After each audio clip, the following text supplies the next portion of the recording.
Growing up as Victoria Hamilton's daughter meant living under a microscope. Every breath I took, every choice I made, was evaluated, measured, and approved or rejected before I even realized it was mine to make. My father, the iron-willed CEO of Hamilton Industries, had mapped out my entire future long before I learned how to walk.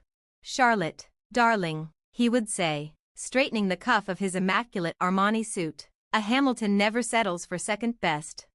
Our Beverly Hills mansion was proof of that belief: 28 rooms of flawless marble, curated art, and silent expectations. To the outside world, it was paradise. To me, it was a gilded prison. By 25, I had executed my father's plan to perfection. Harvard Business School, check. Junior executive at Hamilton Industries, check. Engagement to Bradley Winchester II, heir to Winchester Technologies and the ideal merger disguised as a fiancé, check. I was everything they wanted. Except happy. Because somewhere between board meetings and charity luncheons, I had fallen desperately, irrevocably in love with someone I was never supposed to meet. James Mitchell entered my life on a rainy Tuesday morning when my Ferrari sputtered and died halfway to work. He arrived in a dented tow truck, rain dripping from his jacket, wearing a smile warm enough to cut through the cold. "Timing belt's gone," he said casually, wiping grease from his hands onto faded jeans. "I can fix it, but it'll take a while." There was no judgment in his voice, no condescension, just honesty. So instead of calling an Uber, I waited at his small, cluttered garage. That single decision shattered the life I thought I was meant to live. Over awful vending machine coffee, I learned James wasn't just a mechanic. He had worked his way through engineering school, graduating at the top of his class. He could have taken a high-paying corporate job, but he chose grease-stained hands and real problems instead. "Life's too short to live by someone else's checklist," he said, his eyes bright with conviction. The words hit me harder than anything I'd ever learned at Harvard. For the first time, someone had named the ache I'd carried my entire life. One conversation turned into many. Coffee became dinner. Stolen afternoons became midnight drives along the coast. James never asked about my last name, never cared about the car I drove or the clothes I wore. He gave me something no one else ever had: freedom, laughter, me. For 6 months, I lived 2 lives, Hamilton heiress by day, myself by night. Until the walls closed in. The breaking point came during a charity gala at our mansion. Bradley droned on about synergies and mergers while my mother paraded me through the crowd like a trophy. "Charlotte will oversee East Coast operations after the wedding," she announced proudly. "The Hamiltons and the Winchesters, just imagine the power." I couldn't breathe. I escaped to the garden, my hands shaking as I called James. "I can't do this," I whispered, tears streaking down my face. "I can't marry him. I can't be who they want." There was a pause. Then his voice, steady and sure. "Then don't. Be who you are, Charlotte. That's who I love." The next morning, I walked into my father's study with my heart pounding but my spine straight. "I can't marry Bradley," I said quietly. "I'm in love with someone else." The explosion was immediate. "A mechanic?" my father thundered, slamming his fist onto the desk. "A Hamilton with a grease monkey?" "He's an engineer," I said. "He's brilliant. If you'd just meet him." "Enough." His voice was ice. "Marry Bradley or lose everything. Your trust fund, your position, your name." I stood, hands trembling but resolve unbroken. "Then I choose nothing," I said. "Goodbye." Walking out of that house felt like tearing off my own skin. My mother's sobs, my father's threats, the whispers behind closed doors. I packed one bag and left the only world I'd ever known. James was waiting outside his modest apartment, fear etched across his face. "I can't let you do this," he said softly. "You're giving up everything." I kissed him before he could finish. "I'm not giving up my life," I said. "I'm finally living it." Reality hit fast. A 1-bedroom apartment, entry-level work, budgeting, struggle, but for the first time, my life belonged to me. My parents retaliated, frozen accounts, canceled cards, threats, pressure. Still, we endured. When we planned our wedding, it was simple: a park, close friends, no press, no performance. The morning of the ceremony, a message appeared on my phone. Your father and I will attend. One last chance to fix this. James squeezed my hand. Your choice. So when I walked down the makeshift aisle in a simple dress, I saw them standing at the back. My father stiff and furious, my mother quietly crying. At the reception, they cornered me. It's not too late, my mother pleaded. Bradley would still have you. My father didn't bother with sentiment. This is your last chance. Stay with him, and you get nothing. Is poverty really what you want? I looked at James, at the life we'd built from nothing but love. And for the first time in my life, the answer was easy. I looked at James first, laughing easily with our friends, relaxed in his rented suit, completely himself. Then I looked at my parents, rigid and immaculate, imprisoned by their wealth and expectations. What I want, I said steadily, my voice no longer trembling, is happiness. James makes me happy, and if you can't accept that, then maybe we don't need your money, or you, in our lives. My father's face darkened, flushing to that dangerous shade of purple I knew so well. You are an ungrateful daughter, he snarled, turning sharply on his heel. My mother hesitated, torn between pride and love, but in the end she followed him. They disappeared into the crowd, taking my old life with them. James was beside me in an instant, his arm warm and solid around my waist. You okay? He asked quietly. I leaned into him, watching the last of my past walk away.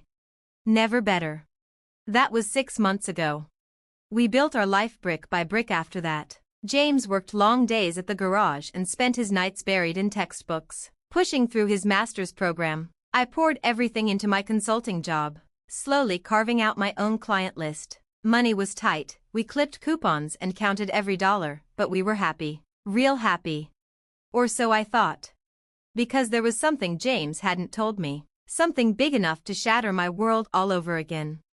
It happened on an ordinary Friday evening. I left work early, smiling as I carried takeout from our favorite Thai place up the stairs. But the apartment was quiet, too quiet. On the counter sat a hastily scribbled note. Working late at the garage. Love you. Normally, I wouldn't have thought twice, but lately, James had been distant, taking calls he wouldn't explain, disappearing at odd hours. A cold knot tightened in my chest. Was I about to lose everything again? I couldn't stay still. Grabbing the food, I drove to the garage, but when I arrived, the lights were off, his truck was gone. My call went straight to voicemail. Then my phone buzzed. Mrs. Mitchell, please come to 1875, Highland Avenue immediately. It concerns your husband. My heart slammed into my ribs. Highland Avenue was nowhere near the garage. With shaking hands, I entered the address into my GPS and drove through the darkened city, every terrifying possibility flashing through my mind. I pulled up to a massive glass building glowing against the night sky. The security gates opened without question. A uniformed guard waved me through. Mrs. Mitchell, he said respectfully, please take the executive elevator to the top floor. Executive. Top floor. My pulse thundered as the elevator doors slid open into a breathtaking office suite, sleek, modern, and impossibly luxurious. Floor-to-ceiling windows revealed the city spread out below like a constellation. And standing at a glass desk was James.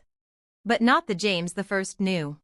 Gone were the worn jeans and oil-stained shirt. He was dressed in a perfectly tailored suit that probably cost more than our rent. When he turned, the familiar warmth in his smile was edged with nerves. Charlie, he said softly, using the name only he called me. I think it's time I told you everything. Before he could say another word, the door burst open. My parents stormed in, followed closely by Bradley Winchester too. What is the meaning of this? My father bellowed, his face already turning that familiar shade of purple. Security told us Charlotte was coming up here. What are you doing in the CEO's office? You, mechanic? James calmly straightened his tie and stepped out from behind the desk. Actually, Mr. Hamilton, he said evenly, I am the CEO. The room went dead silent. James Mitchell, he continued, taking my hand, founder and chief executive officer of Mitchell Innovations. My mother reached for a chair, visibly shaken. Bradley stared, his mouth hanging open. My father, for the first time in my life, had absolutely nothing to say. But you're a mechanic. My mother whispered. James smiled gently. I own a chain of auto repair shops. That was my first company, started with a loan from my college professor. But Mitchell Innovations is my primary focus. We're a technology firm developing next-generation electric vehicle batteries. He glanced at me, his eyes full of apology and love. Those late nights at the garage? We were finalizing our prototype. And just like that, the world my parents thought they controlled came crashing down. My head was spinning. Why didn't he tell me? I needed to know, James said gently, turning fully toward me. When we met, I'd just been named to Forbes 30 Under 30. Every woman I dated cared about my money, my influence, my name. But you fell in love with me when I was just a mechanic. You gave up everything for me. I had to be sure your love was real. Mitchell Innovations, my father muttered, his business instincts finally snapping into place. The company that revolutionized electric vehicle battery technology? The one every major automaker is desperate to partner with? He stared at James. That's you? James nodded calmly. Our valuation crossed $122 billion last week. Still behind Hamilton Industries, but we're catching up. I couldn't stop myself from smiling. For months, my parents had pitied me, judged me, believed I'd ruined my life for a man they thought was beneath them, while James quietly built an empire. And now, James continued, his voice firm but controlled, I'd like to talk about how you treated my wife, the woman who, incidentally, became one of the largest shareholders in Mitchell Innovations the moment she married me. The color drained from my father's face. Hamilton Industries had chased an entry into the EV market for years. An alliance with Mitchell Innovations would have been a dream. Now hold on, my father said stiffly. We were only acting in Charlotte's best interests. By threatening her? James replied, steel beneath the calm. By freezing her accounts? By trying to destroy her career? By making her cry herself to sleep? Daddy, I said, finding my voice at last, you always taught me that Hamiltons never settle for second best. I didn't. I married the most brilliant, kind, and successful man I've ever known, without knowing anything about his money. My mother stepped forward, eyes shining. Charlotte, sweetheart, we were wrong. Please, come home. I looked around the breathtaking office, then at James, the man who had let me struggle, grow, and stand on my own. I am home, I said quietly, but if you want to be part of our lives, it will be on our terms. No manipulation, no control. My father swallowed hard. And Hamilton Industries? He asked carefully. James smiled. Several of your competitors have already made partnership offers, but given the family connection, I thought we might talk, if you're interested in negotiating as equals. The next hour felt unreal. My father and James talked business like peers. My mother fretted over our tiny apartment and insisted we deserved better. Bradley disappeared entirely, defeated and forgotten. Later that night, curled together in our small living room, I finally asked the question that had been burning in my chest. Why keep working at the garage? I whispered. Why live like this when you have everything?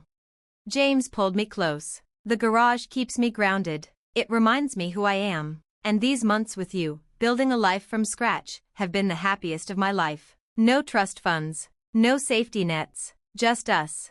Tears filled my eyes. I love you, you sneaky billionaire. He laughed softly. I love you too, runaway heiress.